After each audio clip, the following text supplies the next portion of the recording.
You know, when you open up an ancient religious text, pretty much any scripture from human history, there's this built-in cognitive expectation you have. Right. Yeah, you brace yourself for a lot of metaphor. Exactly. You expect sweeping poetry, maybe some parables about shepherds and flocks, Yeah.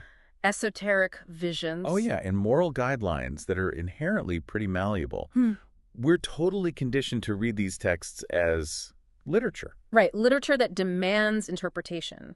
It's this fluid wisdom that generation after generation is supposed to debate and soften to fit their current era. Because we approach theology looking for a feeling, Yeah. really. We're looking for spiritual resonance. We want to feel something. Yeah, exactly. We expect the language to be poetic and ambiguous because we just assume the subject matter, like God, the soul, eternity, is way too vast for technical, mechanical instruction. But, okay, imagine completely throwing that assumption out the window, just tossing it. That's a huge shift. It is. Imagine being told that a specific ancient scripture wasn't a book of moral philosophy at all, but rather a literal, mathematically airtight cybernetic blueprint. It's wild to even think about. Right. Picture a framework where concepts humanity has agonized over for millennia, ideas like salvation, damnation, heaven, and blessing, are not mysterious afterlife promises. They aren't just delayed rewards. No. In this framework, they're immediate mechanical systemic outputs. Outputs based entirely on Boolean logic and, get this, incredibly strict geographical coordinates. It completely shatters the traditional paradigm of what religion even is. Yeah. I mean, it takes theology completely out of the realm of philosophy and emotion. Yeah, and drops it squarely into, computer science, network architecture, and systems engineering. It is a profoundly jarring way to view the world, honestly. It's the absolute definition of a paradigm shift, and that is the monumental concept we are unpacking today in this deep dive. And it is monumental. We are exploring a massive, fiercely intricate framework constructed entirely by Dr. Khaled Waleed.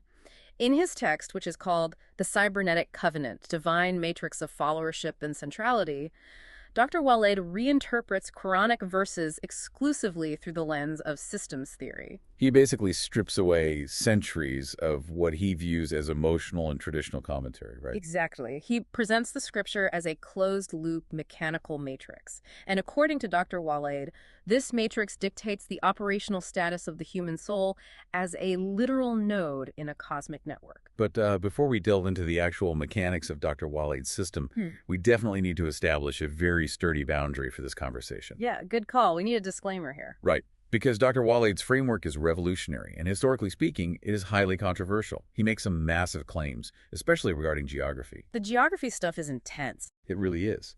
He completely upends traditional Islamic geography by placing the absolute operational center of the faith in Jerusalem, which he identifies as Baka, rather than the traditional locations of Mecca or Petra. So we are looking at a highly specific, highly unorthodox interpretation today. We're not theologians, we're not historians. Right, and we are absolutely not endorsing or validating any of this. Exactly. We aren't taking sides on any of Dr. Waleed's religious or geographical claims. Our mission here is purely analytical. We're acting as neutral guides to help you, the listener, thoroughly understand the internal logic of this fascinating matrix based entirely on the source material Dr. Waleed has provided. But basically just mapping out his architecture to see how the gears turn. Exactly that. And that neutrality is essential because Dr. Waleed's system does not tolerate emotional reading at all. No, it really doesn't. To understand it, we have to start at the absolute foundational layer of his theory, which concerns the nature of information itself. Right, how does a human being receive valid data in the first place? So Dr. Waleed calls this foundational concept the fatal dependency. In his Arabic text, the term is al-tabaya al-katila. The fatal dependency. Yeah. He argues that the Quran establishes an incredibly exclusive, hermetically sealed knowledge system. In his view, the only valid source code for the human mind is, quote, what was sent down, the pure revelation. And he bases this on a really forensic, highly literal reading of the text, right? Oh, entirely. He removes the poetry completely and looks at the syntax like a programmer looking at a line of code. He points to the opening verses of Surah Al-Araf, verses 1 through 3. Okay, let's unpack this. What do those verses actually say? The text explicitly states, a book sent down to you, so follow what has been sent down to you from your Lord, and do not follow any allies besides him. Okay. But notice how Dr. Waleed parses the quantity here. The text says a book singular. Right. It doesn't say a book plus a giant library of historical context plus centuries of scholarly consensus. It specifies a singular cognitive pull. Exactly. It restricts the data source entirely. The Arabic pronoun used in the command implies a total comprehensive limitation. You follow the download and only the download. Okay, so what about the negative command in that verse? The negative command is absolute too. Do not follow allies besides him. And in Dr. Waleed's engineering framework, an ally or a wali isn't like a political friend or a mystic saint. Right, it's not a person. No, an ally is defined as any unauthorized source of legislation, authority, or truth that exists outside the strict boundaries of that pure download. Okay, if we map this onto a technology metaphor, it's akin to a highly secure smartphone operating system, right? Oh, that's a perfect analogy. Like when the manufacturer ships that device, it contains a base OS created by the developer. It is a closed system. The kernel is designed to interface perfectly with the hardware, equipped with flawless security protocols. Yes, and Dr. Waleed is arguing that the divine revelation is exactly that. It's a flawless, closed-source operating system meant for the human mind. But in that OS analogy, what usually happens? A user decides the base operating system just isn't enough. They want more features. Right, so they start looking for third-party applications to install. Exactly. And Dr. Waleed specifically identifies human traditions, ancestral lineages, scholarly consensus, and inherited religious schools as these third-party apps. They're totally unauthorized software. Which means you're basically jailbreaking the divine device. You're bypassing the security protocols to sideload an application from an unverified developer. Yeah, and by doing so, you are introducing a virus that fundamentally corrupts the entire operating system. The system might still turn on, the screen lights up, but background processes are entirely compromised. And Dr. Waleed finds explicit textual evidence for this human vulnerability, this overwhelming urge we have to sideload viruses. Where does he find that? He points to Surah Luqman, verse 21. The verse describes a scenario where people are commanded, follow what Allah has sent down, but their immediate reflexive response in the text is, rather, we will follow that upon which we found our fathers. Dr. Waleed defines this deeply ingrained psychological reflex as the idol of inheritance. The idol of inheritance. Man, that phrase implies that tradition itself has morphed into a false deity. Like, people aren't worshiping stone statues out in the desert. They are worshiping the legacy code of their own ancestors. That's exactly it. He identifies a perfect geometric opposition in the text here. On one side, you have the pure data stream, right, what Allah sent down. Right. On the exact opposite side, you have the corrupted legacy file, what we found our fathers doing. The text doesn't suggest these two things can balance each other out or, exist in harmony at all. It places them in direct, irreconcilable conflict. Absolutely. The verse concludes by linking this blind adherence to the past directly to the invitation of the devil toward punishment. So in Dr. Waleed's cybernetic vocabulary, relying on the legacy code of your ancestors when it conflicts with the pure download is a critical system error. And that error automatically routes the user to a failure state. But wait, hold on, I have to push back here. Go for it.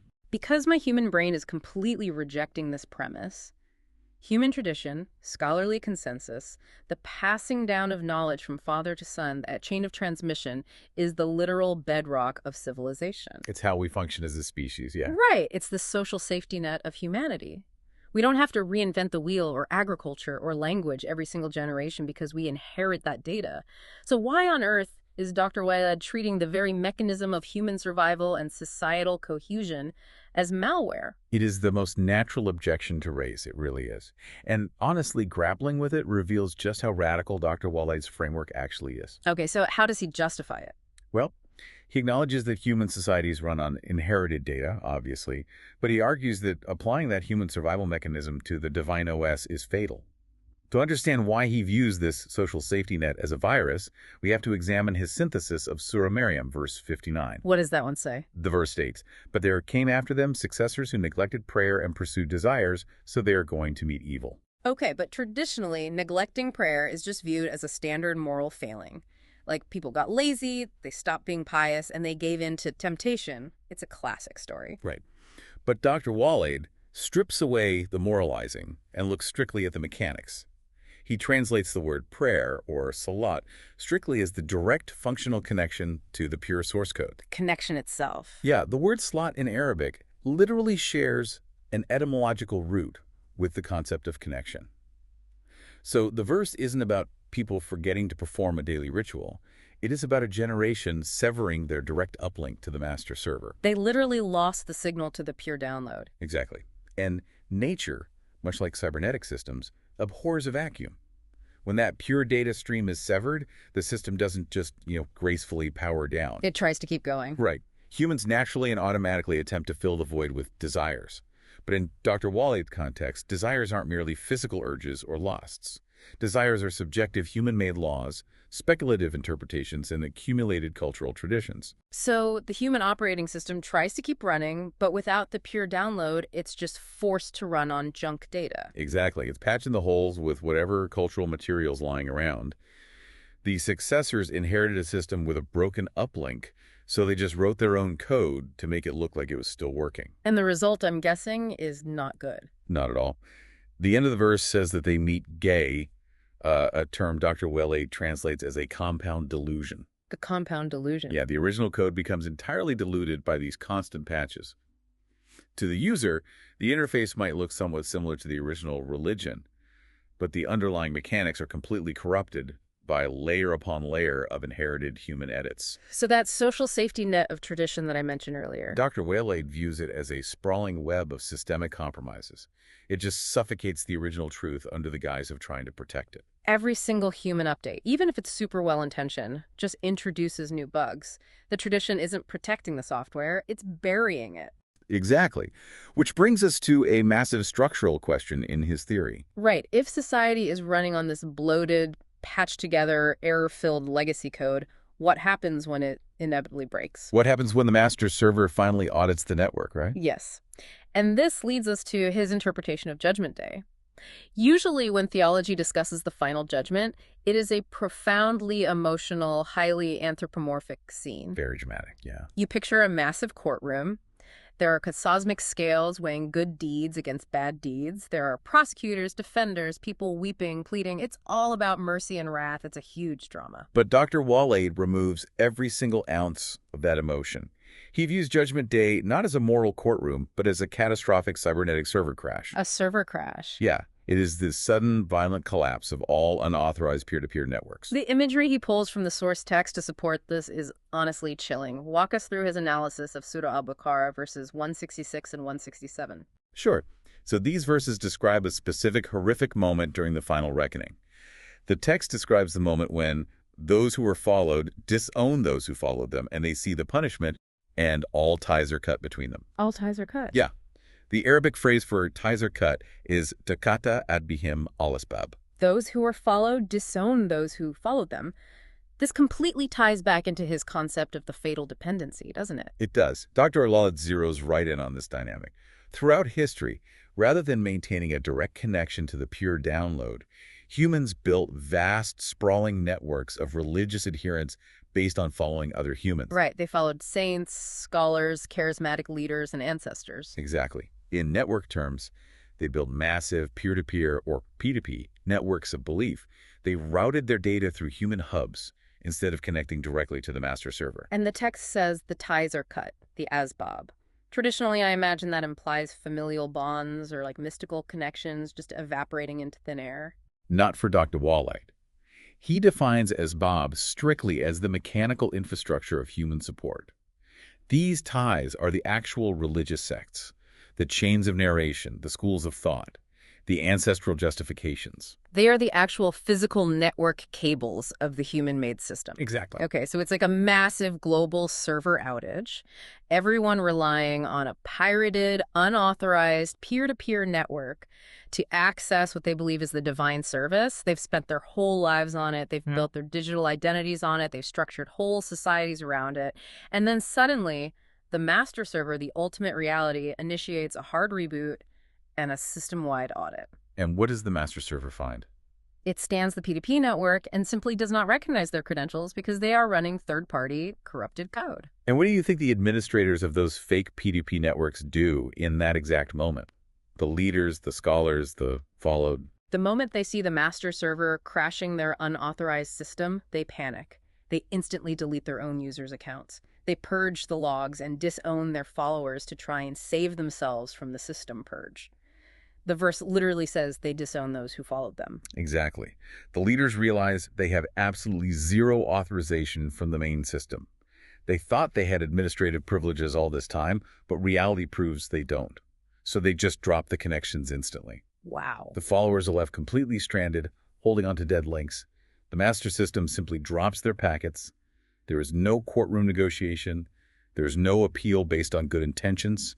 The unauthorized networks just experience a hard, irreversible crash. And the followers, according to the verse, cry out, "If only we had another return, we would disown them as they disowned us." But the audit is over. The system has permanently locked them out. It's brutal.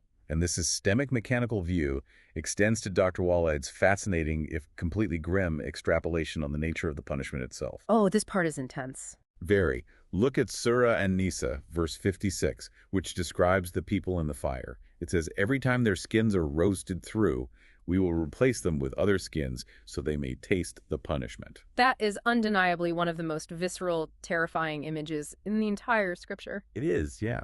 But rather than reading it merely as a metaphor for infinite physical agony, Dr. Waleed interprets this systemically as well.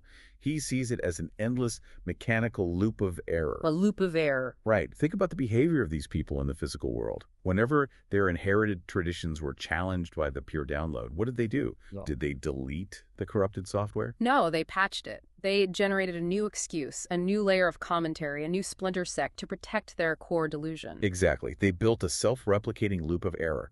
They constantly grew a new skin of tradition to shield the virus. So in the failure state of Judgment Day, the system traps them in that exact same infinite loop. So the skin burns away, meaning the error of their tradition is brutally exposed by reality, and the system simply generates a new skin.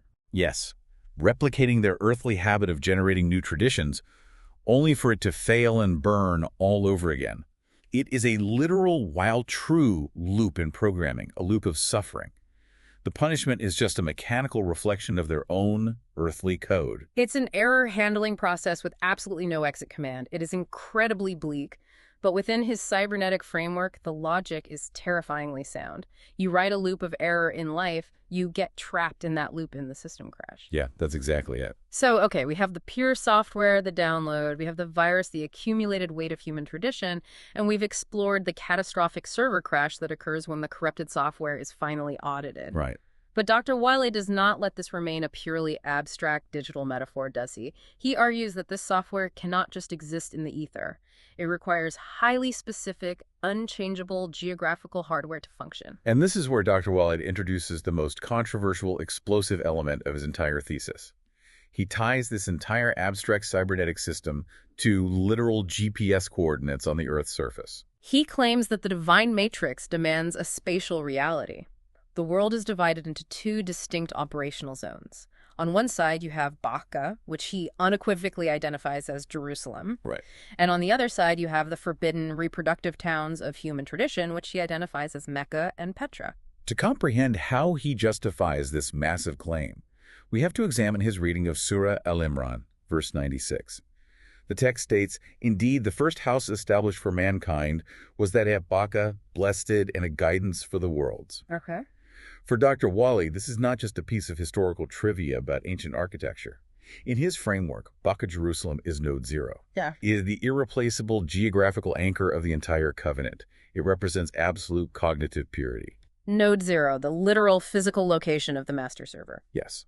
The verse specifies it was established for mankind, which Dr. Waleed interprets to mean it is a universal cosmic center, not just some tribal or national anomaly. Furthermore, it's described as blessed and a guidance. But in Dr. Waleed's cybernetic system, blessing and guidance are not warm, abstract feelings, right? Not at all. They are literal data streams.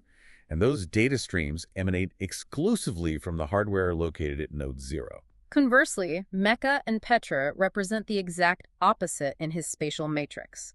If Jerusalem is the pure node 0, then Mecca and Petra are the geographical manifestations of the virus. Exactly. He views them as centers of material tyranny, a cumulative human tradition, and what he terms the subble, the unauthorized, scattered parallel pathways. He sees those traditional centers as generative hubs that produced endless sectarian divisions, historical narratives, and human authorities, basically all the elements the pure download explicitly forbade. Yeah, They are hubs of unauthorized reproduction. They're constantly generating human legacy code that actively competes with the master server. Okay, here's where it gets really interesting because I have to push back again.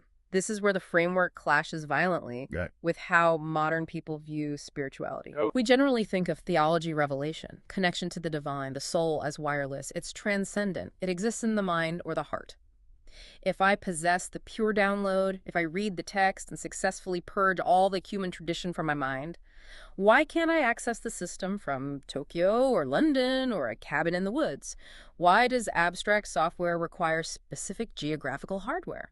It's a profound philosophical question, and Dr. Waleed addresses it directly with a concept he calls the geo-covenantal match. Al-Muqabala al-Geomythikia. The geo-covenantal match. Right. It is crucial to understand that in his worldview, the spiritual and the physical are not detached spheres. They are one single systemic reality. God's words are a physical law. He anchors this by quoting Surah Al-Kahf, verse 7. There is no changer of his words. No changer of his words. Dr. Waleed takes this prohibition literally and spatially. The words, the divine software, are inextricably mechanically linked to the house, the physical hardware established at node 0. You cannot decouple them without breaking the system entirely. Okay, let's bring this back to our IT metaphors because this sounds exactly like an on-premise master server or a localized intranet that uses a hardware security module, an HSM. I love that. How does an HSM operate in a secure network? So in highly secure environments like military networks or financial institutions, you have software that handles encrypted data. But the software itself isn't enough to work. The software requires a physical piece of hardware, the HSM, to generate the cryptographic keys necessary to run the program. Okay. Yeah. You could have the pure, uncorrupted software on a hard drive in Tokyo, but if you try to execute it, the software sends out a ping looking for the specific cryptographic handshake from the hardware in the main server room. If it doesn't get that physical handshake, the software just refuses to run. That is a flawless translation of Dr. Waleed's geo-covenantal match. Dr. Waleed argues that abandoning the physical center, Baka, or Jerusalem, is functionally and mathematically equivalent to abandoning the software itself. Yeah, you cannot run the pure code on the corrupted hardware of human tradition in Petra or Mecca, nor can you run it in a vacuum in Tokyo. The system will simply reject the connection. The software and the physical location must align perfectly for the operational status to shift. It turns geography into a rigid theological imperative. It's not just about what is in your heart. It's about where your system is oriented structurally and spatially. Exactly. And Dr. Waleed is so committed to this mechanical alignment that he actually turns this relationship into literal math. He uses Boolean algebra to prove the system is a closed loop. He does. He takes this sprawling, abstract philosophical framework and distills it into a system of mathematical equations that calculate the ultimate state of the human soul. This is where the deep dive gets truly wild. He turns salvation and damnation into variables. Let's introduce these variables because they are the engine driving his entire theory. Let's do it. So we are dealing with two main binary variables. The first variable is W. W stands for Huawei, the revelation, the pure download. Correct. W operates on a strict binary. It has a value of 1 if you are exclusively following the pure download. It has a value of 0 if your system is running human tradition, ancestral legacy, or literally any unauthorized software. So 1 for the pure code, 0 for the virus. Simple. And the second variable is C. Right. C stands for the center, the geographical hardware. Oh. C has a value of 1 if you maintain a systemic connection and orientation strictly to node 0 Baka, Jerusalem. Okay. And C has a value of 0 if you are disconnected, if you orient yourself toward the unauthorized centers of tradition, or if you actively sabotage the true center. So we have W, which is software, and C, which is hardware. Dr. Waleed uses these two inputs to calculate the outputs, the operational statuses of the human system. Right. Let's look at his formula for the paradise state, or the blessing state, which he labels B. Formula is B equals W multiplied by C. B equals WC. In computer science and Boolean logic, this is a classic A and D gate. An A and D gate means both conditions absolutely must be met. They both have to input a 1 to output a 1. Let's play this out with some hypothetical user profiles. Let's hear it. Let's say I am a pure textualist. I completely reject all human tradition, all scholars, all ancestral legacy. I have the pure download. My W is 1. But I believe geography is purely symbolic, so I orient myself wherever I want, or I orient toward Mecca out of habit. My C is 0. What happens when we run the calculation? V equals 1 multiplied by 0. The output is 0. The blessing state fails to activate. Okay, let's reverse it. Let's say I physically live in Jerusalem. My orientation to node 0 is perfect. My C is 1. But my cognitive system is deeply entrenched in human traditions, sectarian dogmas, and inherited folklore. My W is 0. B equals 0 multiplied by 1. The output is still 0. The system fails to boot into the blessing state again. Wow. The math is incredibly unforgiving. The only possible way to achieve B equals 1 is if W equals 1, A and D, C equals 1. The pure software must be running on the correct hardware. That A and D gate is brutal. I mean, human justice systems usually operate with some degree of an OR gate. We give partial credit. We say, well, they didn't have the exact right beliefs or they were in the wrong place, but they had a good heart, so we'll pass them. Yeah, we like leniency. But Dr. Waleed's system gives 0 partial credit. It works or it doesn't. And this mechanical coldness becomes even more intense when we look at the formula for the opposite state. The doom state, or the hell state, which he labels D. Right. The formula for D is D equals the max of 1 minus W and 1 minus C. The max function is critical here. It looks at the values generated in the parentheses and outputs, whichever number is higher. In binary logic, this effectively acts like an OR gate with inverted inputs. It is a fail-deadly system. Let's break math down. If my system is perfect, my W is 1 for pure download, and my C is 1 for correct center. Okay. The formula reads max of 1 minus 1 and 1 minus 1, which simplifies to max of 0 and 0. The maximum value is 0. The doom state is deactivated. But look at how volatile this system is. If even a single variable is off. If you abandon the revelation, so W equals 0, but you keep the center, so C equals 1. Right. The formula becomes max of 1 minus 0 and 1 minus 1, which simplifies to max of 1 and L. The maximum value is 1. The doom state immediately activates. D equals 1. And the same exact failure happens if W equals 1, but C equals 0. The formula is max of 1 minus 1 and 1 minus 0, which is max of 0 and 1. The output is 1 if either the revelation is corrupted or R, the center is disconnected. The doom state triggers with a value of 1. It is the ultimate fail-deadly architecture. In engineering, a fail-deadly system is designed to trigger a massive destructive response if any single component fails or is tampered with, like the security protocols in a nuclear silo. That's a scary thought. Any deviation from the pure download or the pure center triggers a systemic failure. So what is the philosophical weight of this math? Beyond just being a clever algebraic trick, what is Dr. Waleed actually arguing about the nature of existence by reducing salvation to these formulas? He is making a profound and, for many, deeply unsettling argument. He is arguing that heaven and hell are not just delayed geographical locations you get sent to after you die. Right. They are immediate present tense operational statuses. They are systemic outputs active right now based on your configuration of W and C. Unpack that for a second. How is heaven an immediate output? When W equals 1 and C equals 1, the human cognitive system achieves total systemic peace. You achieve cognitive consistency. You aren't constantly expending mental energy fighting the bugs and contradictions of inherited traditions. Right, your mind is clear. Exactly. You achieve cosmic legitimacy.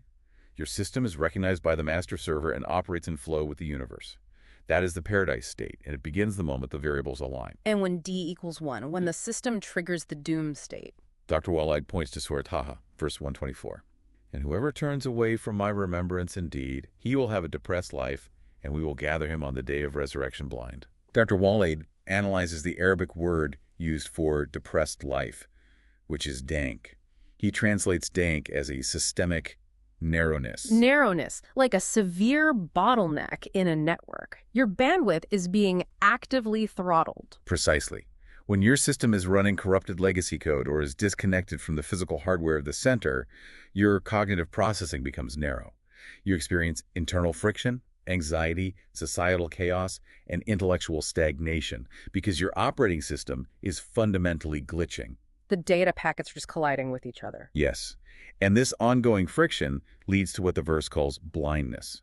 You lose the ability to perceive reality correctly. Hell isn't just a pit of fire waiting in the future. It is systemic failure, bandwidth throttling, and cognitive blindness right now. You are operating in the dark. That is a staggering way to interpret scripture. It completely turns morality into physics. It basically turns a sin into a syntax error. It really does. But this entire Boolean framework assumes a passive failure, right? It's just an individual or society running the wrong code or facing the wrong direction. What happens if the interference is active? What happens if a corrupted society realizes their network is failing, and instead of fixing their code, they actively try to attack or jam node 0? What if they try to actually hack the hardware? Dr. Waleed has a highly specific, very severe cybernetic term for this kind of active spiritual sabotage. Because Node 0 is the only physical location where the pure software can run, it becomes the ultimate target for a distributed denial of service attack. A DDoS attack on the divine matrix. Exactly. And Dr. Waleed finds the exact description of this attack in the source text. Let's look at Surah al-Baqarah, verse 114. The verse asks, "And who are more unjust than those who prevent the name of Allah from being mentioned in his mosques and strive toward their ruin." Traditionally, readers interpret ruin as physical destruction, don't they? Smashing the walls, tearing down the pillars, burning the building to the ground. Yes, but in a cybernetic framework, ruin is much more insidious than mere demolition. You don't have to break the bricks to ruin a mosque. You just have to change the router's settings. Ah, exactly. Dr. Waleed views this ruin as functional sabotage. It is the act of turning the geographical node away from its pure operational purpose. Right. If you take node 0 and you populate it with human traditions, if you set up unauthorized administrative protocols, if you make it a center for parallel human pathways instead of a pure conduit for the download, you have ruined it functionally. You have completely jammed the signal. You've taken the hardware security module designed for the master server, and you've infected it with malware to run a local P2P network. You've corrupted its core purpose. And Dr. Waleed links this functional ruin directly to Surah al-Hajj, verse 25, which discusses those who intend therein a deviation by wrongdoing. He does. He explicitly labels this a cybernetic crime. The perpetrators are attempting to alter the core routing tables of the divine network. And sabotaging the center triggers the ultimate fail-deadly security protocol in the entire system. He calls this protocol the cosmic curse. Let's map this to a corporate IT environment again. If you are an employee and you actively try to hack the master server of your global corporation, the system doesn't just log you out of your current session. Right, it doesn't just give you a warning? No, it identifies you as a hostile threat. It blacklists your IP address across every single firewall, every router, and every subnetwork in the entire global infrastructure. You aren't just stopped, you are excommunicated from the digital universe. That is a perfect encapsulation of Dr. Waleed's concept. He cites Surah al-Baqarah, verse 161, which speaks of the ultimate penalty for those who die as disbelievers. Upon them is the curse of Allah and of the angels and the people all together. All together. It's a coordinated, network-wide ban. The entire cosmic system locks you out. Dr. Waleed defines this curse systemically as the total, irreversible withdrawal of all cosmic legitimacy. If a human system, whether it's a massive societal institution, a religious sect, or an empire, tries to survive and exert power while actively sabotaging the true W&C matrix, the universe itself revokes their operating license. They lose their cosmic IP address. And the immediate output of losing that IP address is what the Quran calls the nullification of deeds, or habitat amalum. What does that mean in his framework? In Dr. Waleed's vocabulary, this means any data they generate, any effort they expend, any sprawling civilizations they build, simply burn out and avoid. The master server just refuses to process their packets. Yeah, they can expend massive amounts of historical energy running their parallel networks, but because it has zero connection to the true hardware and software, it generates nothing but heat and friction. It is mathematically doomed to collapse. It is the ultimate cybernetic quarantine. A cybernetic quarantine. Wow, that's incredibly heavy. Let's just take a breath and zoom out to look at the architecture we've just mapped.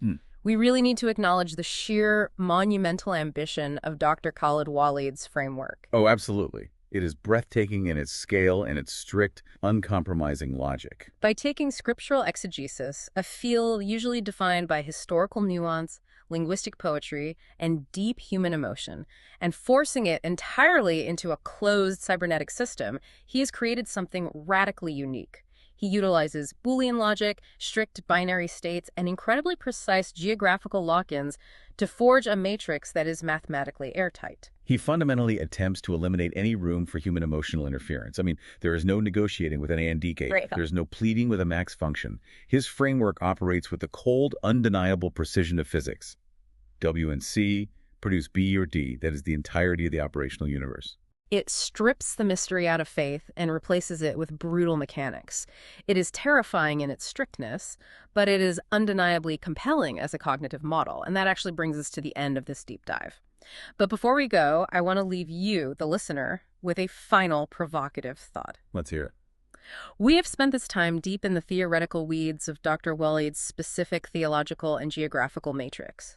But even if you step completely outside of his theology, even if you fundamentally reject every single premise he makes about Jerusalem or the pure download or the cybernetic nature of the soul, his framework forces a terrifying universal question about any system of knowledge you rely on. That's very true. Think about your own worldview right now. Think about your politics, your philosophical assumptions, your scientific paradigms, or your own spiritual beliefs. How much of the truth that you confidently follow today is the pure original source code data you have rigorously verified, tested, and compiled yourself? And how much of it is just the accumulated, buggy, unverified software of tradition that you blindly inherited from the culture and the people who came before you? Exactly. Are you truly running a pure operating system? Or, without even realizing it, are you fatally dependent on the legacy code of the past, just waiting for the system to audit your network? Because if Dr. Waleed's matrix highlights one undeniable truth about systems engineering, it's that systems built on corrupted data eventually and inevitably crash. So what's running on your hardware? Think about it. Thanks for taking the plunge with us. We'll see you next time.